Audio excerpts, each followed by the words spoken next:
Hey everyone, Flywheel back again with another video, and today I'm going to be reviewing this. This is the working Nightingale. Let's get into it.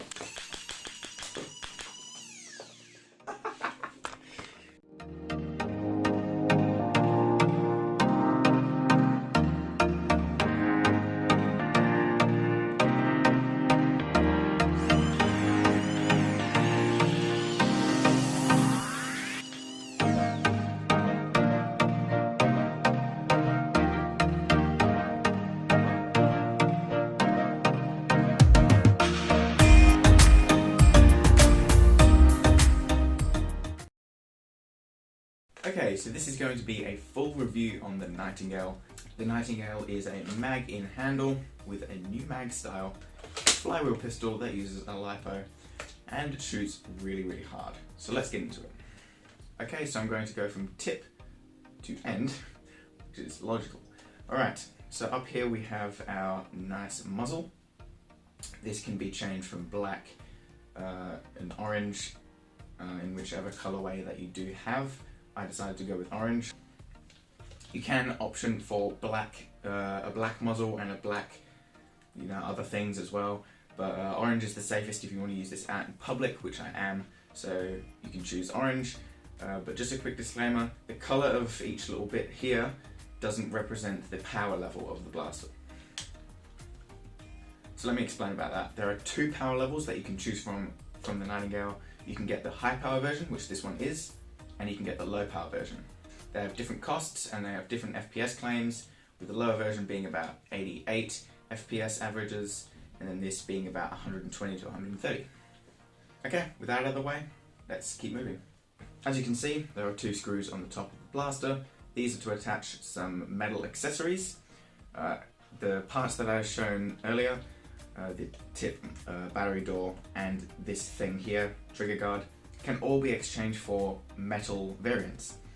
The metal variants only come in black, so if you want to keep the orange, you're going to have to just keep the plastic variants. And smaller things like the trigger and mag release can be swapped for metal versions as well if you do want that. Also, I'd like to note that each screw hole has a brass insert. It's not threading into plastic, it's metal threading into metal, so the threads won't get stripped over time if you do have to open up this blaster, which is very high quality. We saw it on the Swift and the Phoenix as well. I like how Worker did that, good job. Up the top here we have some iron sights, which are actually usable, but they are standard pistol iron sights, and they do work if you want to use them. At the back here we have a little sling mount. Again, this is another option for a metal one if you do want that. It does rattle around a little bit and it's very small, but it is usable and it is there if you want to do put a sling around there, and the sling is included with the blaster. Also at the back here is this on-off switch. The on-off switch is an on-off switch, but I like how they included that for a flywheel blaster. I think every electric blaster that features a battery should have an on-off switch. And when the switch is off, the trigger pull is normal. It doesn't block the trigger, it's just an electronic switch. And when you turn it on, the blaster does rev. And I'd like to note, I'm doing my best to quiet down that audio, but headphone users, warning. And that gets me speaking to the trigger mechanism. There is no rev trigger. This is a flywheel blaster, but there is no rev trigger. The rev trigger is in the main trigger, and it is a two-stage. So you pull it just a little bit to actuate the flywheels, and then you pull it all the way to push a dart into the flywheels. And it is a mechanical trigger. It is a semi-auto blaster, so each trigger pull is a shot fired. On this side we have a mag release, and you might be able to see that it is a little smiley face in there, which is a nice touch from Worker.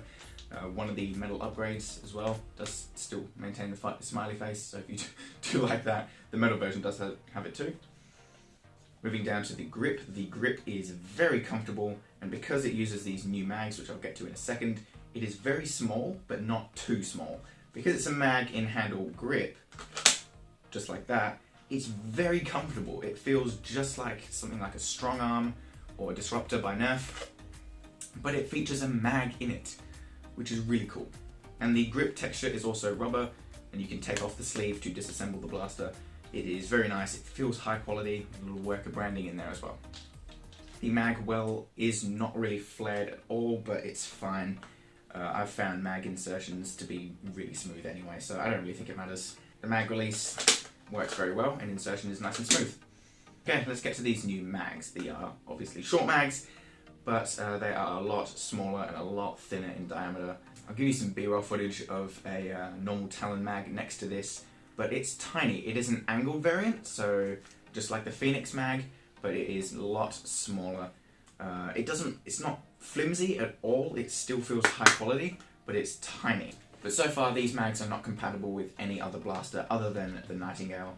So hopefully Worker will incorporate these mags into their future blasters, which would be great, instead of just one mag for one blaster. That's kind of awkward.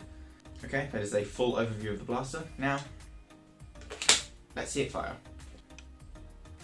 Worker Nightingale, firing.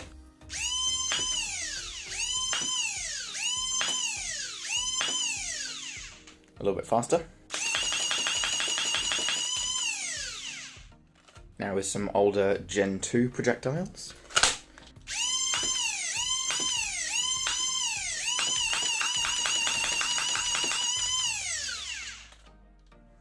As you can see, this blaster fires ridiculously hard. It fires about 120 FPS, which is really, really good. It's good for such a tiny single-stage flywheel blaster like this, which is designated to be a sidearm. With the 2-stage trigger and the very fast rev up, you can easily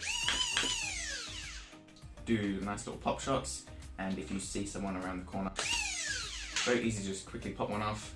It doesn't fire at maximum velocity, but it's still good enough to tag someone. And then if you want to get maximum range, let the blaster rev up for a little bit, and then you can get maximum range. So how does the blaster stack up practicality-wise? So it's a tiny little powerhouse that is flywheel powered and can be easily used as a great sidearm if you don't want to get into the 3D printing hobby, because, well, it's not really much like this that is injection molded if you don't want to get any sort of knockoff.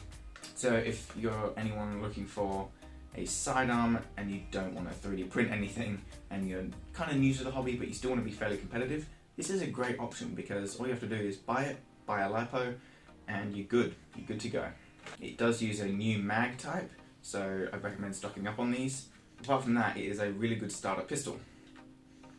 And by starter pistol, I don't mean if you're just getting into the Nerf hobby and you don't even know what Worker is. I mean if you are a competitive Nerfer but still don't really know that much, this is a great blaster to pick. Or if you are very competitive and you just want something quick and easy just to buy, if say one of your 3D printed blasters has gone down, this is a great backup.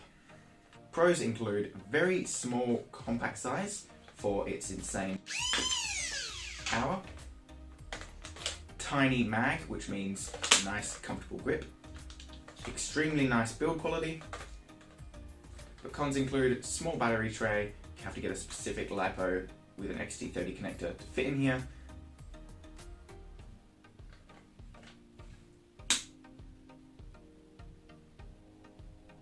Oh yeah, and it's a proprietary mag, so you will have to get this. You can't use anything else in the Nightingale. Okay, so that is my full review of this blaster. If you want to know where you can purchase it, I'll leave all the links in the description down below. I'll leave a link to the correct lipo that you can put in this blaster. I'll leave a link to a lipo alarm, spare mags, and a couple of other things that I think you'll like. Other than that, I'll see you in the next video. Stay, I don't know, tactical.